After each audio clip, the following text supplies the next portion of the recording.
Alright, sekarang ni saya berada di office Rayhar dan saya nak tanya staff dia package yang mana yang paling sesuai untuk saya pergi umrah berkeluarga. Paling glamour lah dengan Rayhar ni yang jadi sebutan orang ramai jemaah-jemaah pakej umrah standard lah.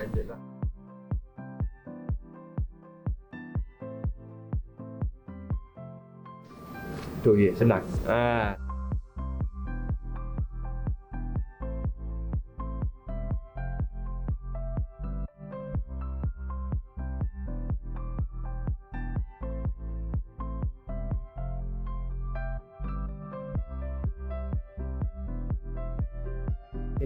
Jom Rayhar.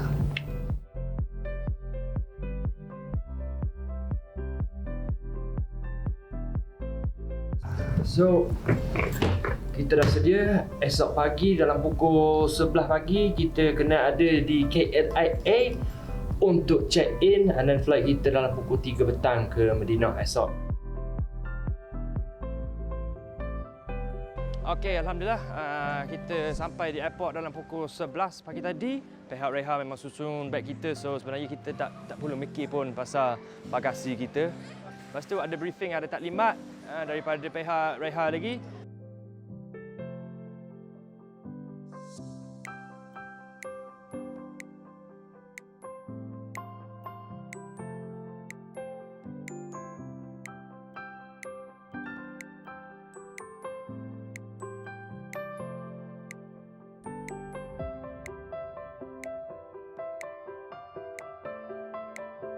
Now kita baru lepas immigration, kita nak naik train.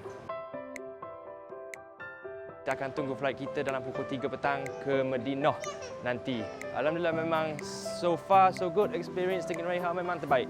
Seamless orang kata, Mak Saleh kata seamless punya experience.